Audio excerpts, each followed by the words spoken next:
بسم اللہ الرحمن الرحیم یا ایہا الذین آمنوا اتقوا اللہ ولتنظر نفس ما قدمت لغد واتقوا اللہ ان اللہ خبیر بما تعملون۔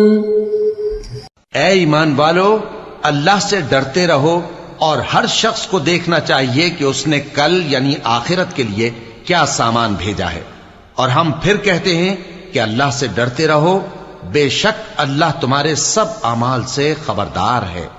بسم اللہ الرحمن الرحیم، الحمد للہ رب العالمین، والصلاة والسلام على اشرف الانبیاء والمرسلین وعلى آلہ واصحابہ اجمعین ومن تبعہم بإحسان الى یوم الدین۔ قابل صد احترام حضرات شائقین و شائقات سچا پیغام، السلام علیکم ورحمۃ اللہ وبرکاتہ۔ آج کی محفل میراث النبی کے نورانی پروگرام میں آپ کا استقبال ہے۔ اہلا و سہلا مرحبا۔ ہم آپ تمام حضرات و مستورات کا خیر مقدم کرتے ہیں۔ محترم حضرات و خواتین، تعلیم کا آغاز ہو رہا ہے۔ سب سے پہلے آداب تعلیم کا لحاظ کرتے ہوئے تعلیم کی طرف متوجہ ہو جائیں۔ پورے دھیان سے سننا، عمل کی نیت سے سننا اور تبلیغ کی نیت سے سننا، یعنی سنی ہوئی باتیں دوسروں تک پہنچانے کے جذبے سے سننا۔ چند خاص آداب تعلیم ہیں، امید ہے کہ آپ حضرات ان آداب کا ضرور خیال رکھیں گے۔ جزاکم اللہ۔ بسم اللہ الرحمن الرحیم۔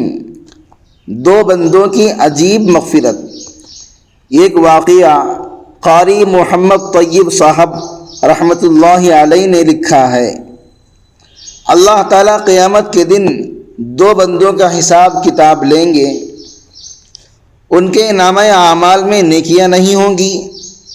اللہ تعالیٰ ان کو جہنم میں جانے کا حکم فرما دیں گے۔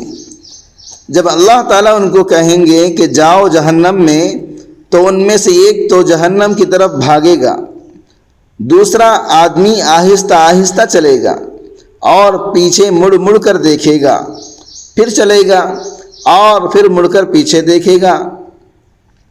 کچھ دیر کے بعد اللہ تعالیٰ ان دونوں کو بلائیں گے۔ اللہ بھاگنے والے سے فرمائیں گے کہ ہم نے تمہیں کہا جاؤ جہنم میں اور تم بھاگ ہی پڑے، دوڑنا شروع کر دیے۔ وہ کہے گا اے اللہ، میں دنیا میں تو آپ کے حکم ماننے میں کوتاہی کرتا رہا، اب آپ نے جہنم میں جانے کا حکم دیا تو میں نے سوچا اس حکم کو تو پورا کر ہی لوں۔ اللہ تعالیٰ فرمائیں گے اگر تو سمجھتا ہے کہ میرا حکم اتنا معزز ہے کہ اس پر عمل ہونا چاہیے، تو پھر اس کی وجہ سے میں نے تیرے گناہوں کی مغفرت کر دی، لہذا اب تو جنت میں چلا جا۔ پھر اللہ تعالیٰ دوسرے آدمی سے فرمائیں گے کہ تم آہستہ آہستہ بھی جا رہے تھے اور پیچھے مڑ مڑ کر بھی دیکھ رہے تھے، اس کی کیا وجہ ہے؟ وہ کہے گا اے اللہ، زندگی بھر تیری رحمت میرے ساتھ رہی اور کبھی بھی آپ کی رحمتوں نے مجھے مایوس نہیں ہونے دیا۔ اگر آپ نے حکم دے دیا کہ جاؤ جہنم میں، مگر میں قدم آگے بڑھاتا تھا اور پھر پیچھے مڑ کر دیکھتا تھا کہ شاید آپ کی رحمت جوش میں آ جائے۔ اللہ تعالیٰ فرمائیں گے اچھا، اگر تجھے میری رحمت پر اتنا بھروسہ ہے تو میں نے تیرے لیے بھی اپنی جنت کے دروازے کھول دیے ہیں، تو بھی اس میں داخل ہو جا۔ آدھے ٹکڑے پر مغفرت۔ ایک راہب نے اپنے عبادت خانے میں 60 سال عبادت کی۔ ایک دن اس نے اپنی کھڑکی سے باہر پانی کی جگہ میں جھانکا اور کہنے لگا اگر میں نیچے اتر کر یہاں سے پانی لے لوں تو میں کسی کو دیکھوں گا بھی نہیں اور پانی بھی پی لوں گا اور وضو بھی کر لوں گا، پھر میں واپس اپنی جگہ پر بھی آ جاؤں گا۔ چنانچہ وہ عبادت خانے سے نیچے اترا، ایک عورت اچانک آ گئی اس عورت کے جسم سے کپڑا ہٹ گیا، اس نے اس عورت کی حسن و جمال کو دیکھا تو اپنے آپ کو روک نہ پایا، اپنے آپ کو کنٹرول نہ کر سکا، اور اس نے اس عورت سے زنا کا ارتکاب کر لیا۔ اس کے بعد وہ ایک جگہ پر غسل کے لیے داخل ہوا اور اسے وہیں پر موت آ گئی۔ وہ اس حال میں تھا کہ اس کے آخری سانس تھے۔ اس کے پاس ایک سائل آ گیا، یعنی ایک مانگنے والا فقیر آ گیا۔ جب اس فقیر نے اس سے سوال کیا تو راہب نے اس کو اشارہ کیا کہ میرا تھیلا ہے اور اس میں روٹی کا ٹکڑا پڑا ہے۔ اس کپڑے میں روٹی کا ٹکڑا تھا۔ مسکین نے اس کپڑے میں سے روٹی کا ٹکڑا اٹھا لیا اور راہب اسی وقت انتقال کر گیا، مر گیا۔ اس راہب کی 60 سال کی عبادت کا وزن کیا گیا تو زنا کا گناہ سب سے زیادہ بھاری نکلا۔ اللہ اکبر و کبیرہ۔ یہ بہت توجہ طلب بات ہے۔ 60 سال کی عبادت ایک طرف اور زنا کا گناہ ایک طرف۔ ایک زنا کا گناہ 60 سال کی عبادت پر بھاری ہو گیا۔ پھر روٹی کا ایک ٹکڑا رہ گیا تھا جو اس نے سائل کو یعنی مانگنے والے کو دیا تھا۔ چنانچہ پھر اس ٹکڑے کو لایا گیا اور اس کی نیکیوں کے پلڑے میں ڈال دیا گیا۔ پھر نیکیوں کا پلڑا بھاری ہو گیا اور اس بندے کو معاف کر دیا گیا، یعنی بخش دیا گیا۔ اس آخری جملے پر حضرت اقدس دامت برکاتہم العالیہ پر رقت طاری ہو گئی اور آپ دیدہ ہو گئے۔ ذرا سوچئے کہ اخلاص کے ساتھ اگر چھوٹا سا عمل بھی کیا جاتا ہے تو میزان میں، ترازو میں کتنا وزنی ہوتا ہے کہ وہ گناہوں کے پلڑے کو ہلکا کر دیتا ہے۔ گناہوں کے 99 دفتر معاف۔ قیامت کے دن میری امت کے ایک بندے کو پیش کیا جائے گا، اس کے گناہوں کے 99 دفتر ہوں گے۔ ان میں سے ایک دفتر اتنا بڑا ہوگا کہ جہاں تک نگاہ جائے گی وہ دفتر نظر آئے گا۔ اس سے یہ کہا جائے گا یہ جو تیرے گناہ لکھے ہوئے ہیں ان کرتوتوں میں سے تو کسی کا انکار کرتا ہے؟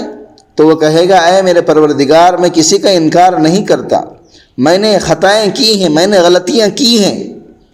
اس سے پوچھا جائے گا کیا تمہارے اوپر میرے لکھنے والے فرشتوں نے کوئی ظلم کیا؟ کیا کچھ زیادہ لکھ دیا جو تم نے نہیں کیا؟ وہ کہے گا نہیں اے میرے پروردگار، نہیں، انہوں نے مجھ پر کوئی ظلم نہیں کیا۔ کہا جائے گا کہ اللہ تعالیٰ نے تیرے اوپر کوئی ظلم کیا؟ وہ بندہ اس بات کو سن کر ڈر جائے گا، وہ کہے گا اے میرے پروردگار، نہیں، آپ نے کوئی ظلم نہیں کیا، میں نے ہی اپنے پاؤں پر کلہاڑیاں ماری تھیں، یعنی میں نے اپنے آپ پر ظلم کیا تھا۔ اس سے کہا جائے گا البتہ تیری ایک نیکی ہمارے پاس ہے اور آج کے دن تیرے اوپر کوئی ظلم نہیں کیا جائے گا۔ کاغذ کا ایک چھوٹا سا ٹکڑا نکالا جائے گا جس پر کلمہ شہادت اشہد ان لا الہ الا اللہ و اشہد ان محمدًا عبدہ و رسولہ لکھا ہوگا۔ پھر وہ بندہ پوچھے گا اے پروردگار، گناہوں کے اتنے دفتروں کے مقابلے میں ایک کاغذ کا چھوٹا سا ٹکڑا کیا حیثیت رکھتا ہے، کیا وقعت رکھتا ہے؟ اس سے کہا جائے گا تمہارے اوپر کوئی ظلم نہیں کیا جائے گا۔ ایک پلڑے میں اس کے گناہوں کے 99 دفتروں کو رکھا جائے گا اور کاغذ کے اس ٹکڑے کو دوسرے پلڑے میں رکھا جائے گا۔ گناہ ہلکے ہو جائیں گے اور وہ کاغذ کے ٹکڑے والا پلڑا بھاری ہو جائے گا۔ پھر اس سے کہا جائے گا تم پر کوئی ظلم نہیں کیا جائے گا۔ کاغذ کا ٹکڑا اس لیے بھاری ہو جائے گا کہ اللہ کے نام سے کوئی چیز وزنی نہیں ہو سکتی۔ محترم ناظرین کرام، اس دینی اور ایمانی بیان کو سننے کے دوران ہی اس کو لائک کر دیجئے اور شیئر بھی کر دیجئے تاکہ دوسرے بھی اس سے فائدہ اٹھا سکیں۔ اللہ آپ کو جزائے خیر عطا فرمائے۔ ایک بزرگ تھے، کسی دکان پر سودا لینے کے لیے گئے۔ جب پیسے دیے تو دکاندار نے کہا بابا جی یہ پیسے تو کھوٹے ہیں۔ بابا جی رونے لگ گئے۔ دکاندار نے کہا آپ مت روئیے، میں آپ کو ویسے ہی سودا دے دیتا ہوں۔ فرمایا نہیں، مجھے سودے کی کوئی ضرورت نہیں۔ اتنا روئے کہ لوگ حیران۔ کسی نے کہا بابا جی اتنا کیوں رو رہے ہو؟ اگر وہ آپ کو سودا نہیں دیتا تو پیسے ہم ادا کر دیتے ہیں، آپ سودا لے کر جائیں۔ وہ کہنے لگے بچوں میں اس لیے نہیں رو رہا ہوں سودا نہیں ملے گا، میں تو اس بات سے رو رہا ہوں کہ مجھے خیال آیا میرے پاس کچھ رقم تھی، میں اسے اچھا سمجھتا تھا، کھرا سمجھتا تھا، لیکن جب میں دکاندار کے پاس آیا تو دکاندار نے پرکھ لی اور پرکھ کر کہا یہ سکے کھوٹے ہیں، خراب ہیں۔ پھر میں نے اپنے آپ سے کہا او بندے، آج اپنے جن عملوں کو تم کھرا سمجھتے ہو، اچھا سمجھتے ہو، اگر قیامت کے دن اللہ تعالیٰ فرما دیا یہ اعمال کھوٹے ہیں، بیکار ہیں، تو پھر تمہارا کیا بنے گا؟ دنیا میں تو میں اور بھی پیسے لے لوں گا، سودا خرید لوں گا، مگر آخرت میں تو اور عمل نہیں لا سکوں گا، مجھے تو آخرت کی یاد آ گئی۔ کفارہ مجلس کی دعا پڑھ لیجئے۔ سبحانک اللہم و بحمدک اشہد ان لا الہ الا انت استغفرک و اتوب الیک۔